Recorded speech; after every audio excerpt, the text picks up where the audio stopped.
Hello and welcome to People and Profit. I'm Stephen Carroll. We're in Davos, looking back at this year's World Economic Forum and forward to what business leaders are expecting from an uncertain year ahead. Coming up in the show. What will happen to oil prices in 2017? We'll be hearing from one of the most influential voices in the industry, Fatih Birol from the International Energy Agency. And standing out in Davos, the challenge of marketing a whole country to the global elite. We'll find out how and why governments do it. The key word at the World Economic Forum this year was uncertainty. With Donald Trump in the White House and the UK set to start talks on leaving the European Union, there'll be plenty to keep business leaders on their toes in the coming year. I've been speaking to Martin Sorrell, the head of the world's biggest advertising agency, WPP. He's been telling me what he's expecting in 2017. I think you've got this contrast between the US domestic and the international. International because of Trump, international because of China and its position, and finally international because of Brexit. We had Theresa May here, the Chancellor Philip What Hammond. did you make of Theresa May's speech? Are we getting a better idea of what Brexit's going to look like? Well, she laid out her stall. I sort of almost had the feeling she'd been reading The Art of the Deal, because it was rather Trumpian in a way.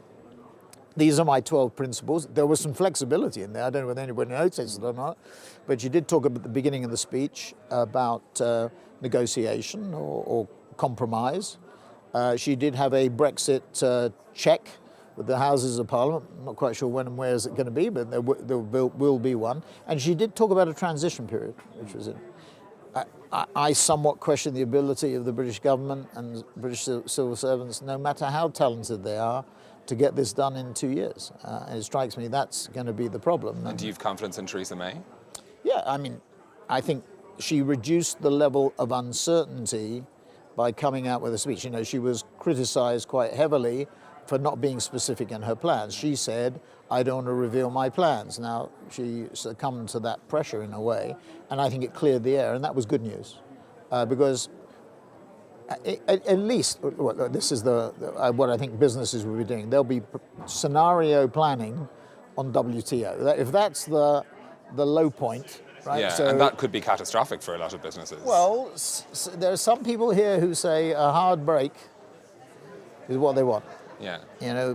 Some people are saying the cost of that will be 60 billion, because that will be what the EU will demand. Some people say, I've heard one person here quite close to the UK government, an outsider, a businessman, say it'll only be 6 billion. So this is a negotiation. Are you seeing that uncertainty about Brexit affecting your business? Are people spending less on advertising? No, the honest answer is, if I look at the UK, no. Because post-Brexit, post the end of June, third quarter was okay, fourth quarter was okay. I look at the budgets for this year. I sit at the British Business Breakfast. The budgets look reasonably good. And the rest of the EU? And in fact, we've upped our forecast for advertising spend, marginally by about a point or so, from about 5 to 6 to 7 for last year and for this year. So no is the answer. But that may be, we may be living in a bit of a dream world, because that may be driven by sterling devaluation. When the pound devalues by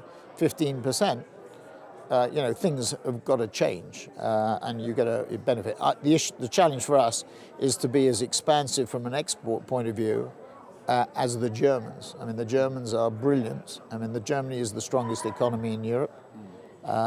If I look at it, I would rank it Germany, Spain, Italy, and France. I was looking at just our French numbers before coming on air, and we didn't do great, but we didn't do badly in France.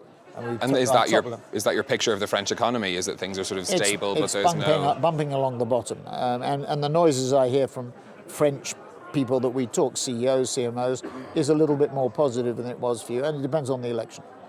If Fillon is elected, I think there's more optimism amongst the business from a business point of view. I'm not trying to interfere in French politics, but And are they worried about Marine Le Pen? Yes. From a business point of view? Yes.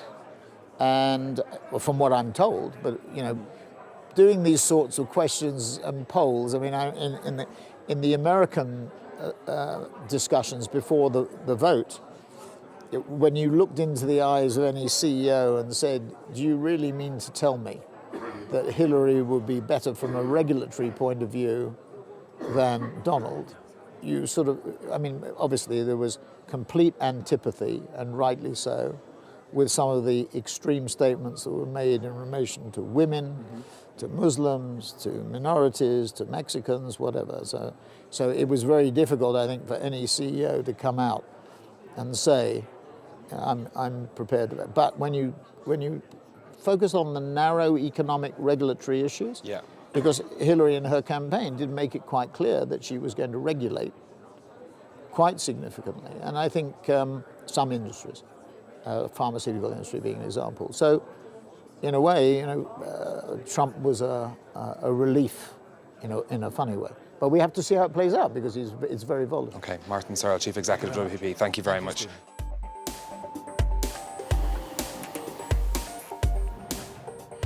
Davos is full of advertisements. Major corporations spend big bucks trying to sell their services to the world's rich and powerful who are gathered here.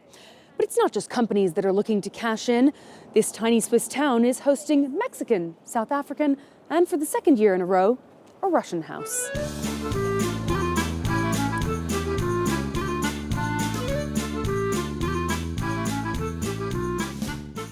Brian Keane, you're the Chief International Officer of Mart. Yes, yes. Tell us about where we're standing. Tell us about Russia House 2017. Okay. The Russia House was conceived to sort of take back the narrative on business in Russia.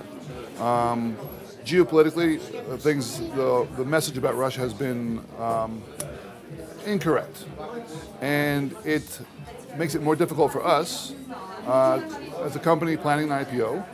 We meet investors, and investors say, "Oh yes, but you're Russia," and we go, "What does that mean?" And they tell us these crazy stories about what is Russia, and we say, "Wait a minute, Russia's a tech country. It has amazing tech opportunities." And so this whole Russia House is created to open up to the world. It's quite warm in here, right? It's cold outside.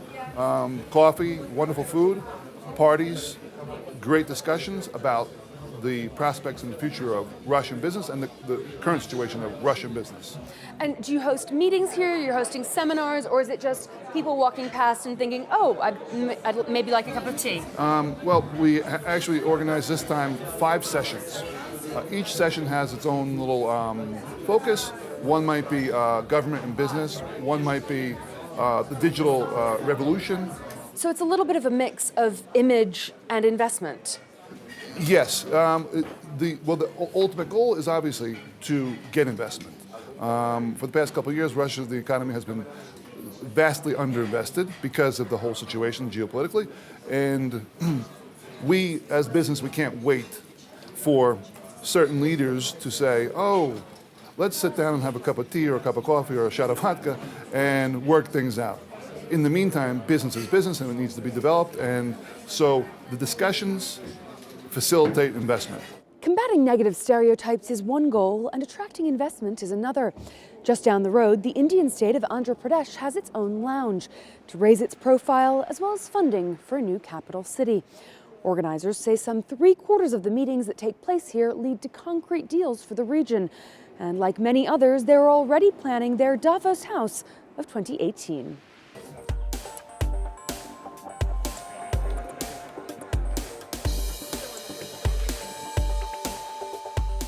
The collapse in oil prices was one of the biggest talking points here in Davos last year. There's been a recovery since oil producers agreed to cut production last November, but that doesn't mean things will settle down in 2017, as Fatih Birol from the International Energy Agency has been telling me. 2016, last year, because of the low prices, producing oil in the United States, shale oil, wasn't profitable. But when the prices now went up, it is now profitable, and we expect 17 there'll be a lot of oil coming from United States. What will that mean for prices? It means sometime later, it will again put a downward pressure on the prices. And this will continue like this. And for me, the name of the game is we are entering an era where oil price volatility will be great. Is there a chance that if we see that happening, that OPEC members could simply abandon their commitments to cut production and we end up back where we were a year ago? It may well be the case. I don't want to speculate on that, but what I can tell you is that we will see significant amount of oil coming to markets. Now, I mentioned United States, but it will be Brazil will be the same, Mexico, and some African countries. They will also increase their production because at $56, which is the price now, it makes perfect sense to produce oil to make money from there. Of course, the other person who could be very happy about increased US oil production is the new US President, Donald Trump. How do you see his policies playing out in this sector? Do you think he'll be encouraging more domestic production? I think we still don't know what will be the new U.S. energy policies. I had meetings here in Davos with some of the representatives of the new U.S. government, the transition team. But what I can tell you is that one could expect that the United States will be a major oil and gas producer and exporter. What's that likely to mean for renewable energy policy as well? Cleaner energy policy has been pushed under President Obama's administration. Do you expect to see those fall by the wayside?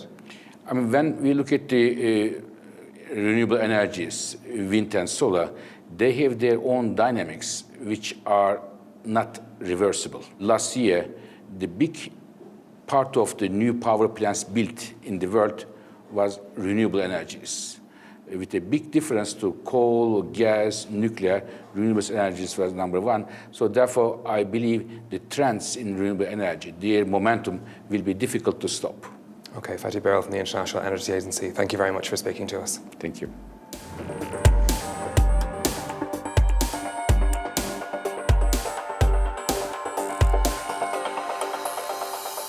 That's all from the Swiss Alps. If you'd like to watch more of our coverage of the World Economic Forum, you can find it on our website. Do get in touch with your comments on Facebook at France 24 Business, or you can tweet me at NewStephen.